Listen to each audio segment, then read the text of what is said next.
आज commissioner Hyderabad CV आनंद साहब के पास मुलाकात थी। जो नामपल्ली में जो भी इश्यूज़ हो रहे हैं उसके बारे में डिस्कशन था, तो आने हमने क्लियरली कमिश्नर साहब के सामने अपनी बात रखी कि इलेक्टेड एमएलए का एक प्रोटोकॉल होता है, प्रिविलेजेस होता है, और किसी भी कीमत पे डेवलपमेंट वर्क्स में किसी को इंटरफियर नहीं करना चाहिए, किसी को नहीं आना चाहिए।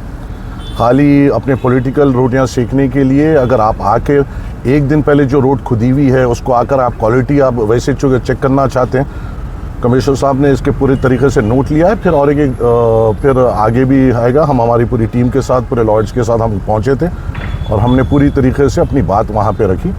क्लियरली ये बताया गया है कि एमएलए के प्रिविलेजेस क्या होते हैं, एमएलए का प्रोटोकॉल क्या होता है, और अल्लाह के फजल से मजलिस इत्तेहादुल मुस्लिमीन का यहाँ से एमएलए है और 6 कॉरपोरेटर्स है और सब अपने अपने तरक्याती काम करते हैं। किसी को जिसको तरक्याती कामों के बारे में इल्म नहीं है, नॉलेज नहीं है, वो आके तनकीद करना ये बेकार है। और ख़ास तौर से जब नामपल्ली में परेशानी आती है, मुसीबत आती है, जब तो अपोजिशन दिखाई नहीं देती। पोचमा बस्ती का टेम्पल का इतना बड़ा मसला हुआ, जब अपोजिशन नज़र नहीं आती।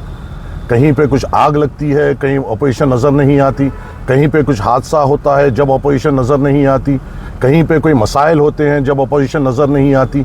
तो सिर्फ ऐसा क्यों होता है कि अपने पॉलिटिकल रोटियां सेकने के लिए लोग अपोजिशन का नाम लेके आगे आते हैं। तो हमने यही कहा है कि, और ये लड़ाई का हमने पूरी तरीके से जो वहाँ पर जो हुआ था उसका पूरा वीडियो हमने बताया है। कमिश्नर साहब का जो शुरुआत में जिस तरीके से लड़ाई हुई थी उसका नहीं था, वो हमने बताया, और हम बिल्कुल कमिश्नर साहब के इंस्ट्रक्शन को फॉलो करेंगे और क़ानून के तहत अपना काम पूरी तौर पे और मजबूती से जारी रखेंगे। शुक्रिया। पुलिस परमिशन लेके फिरो, जाओ। और मैंने तो वहाँ पे कहा भी है कि मियाँ तुम मेरे एरिया के एक वोटर हो, अगर तुम्हारे पास भी कुछ काम आता है मुझको बोलो, मैं इंशाल्लाह तुम्हारा भी काम करूँगा। उनको भी ये समझना चाहिए कोई भी मसाइल अगर है, उनकी कोई अहदेदार तो बात नहीं सुनेगा, क्योंकि उसके प्रिविलेजेस एमएलएस के साथ रहते हैं।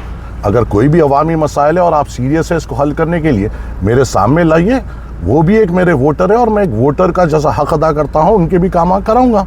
आइए बोलिए, जो चीज़ नहीं आती वो करने की कोशिश मत करिए, जिसको करना आता है उससे कराइए, और इंशाल्लाह हम आवाम के तवक्कुआत पे उतरेंगे इंशाल्लाह ताला। शुक्रिया।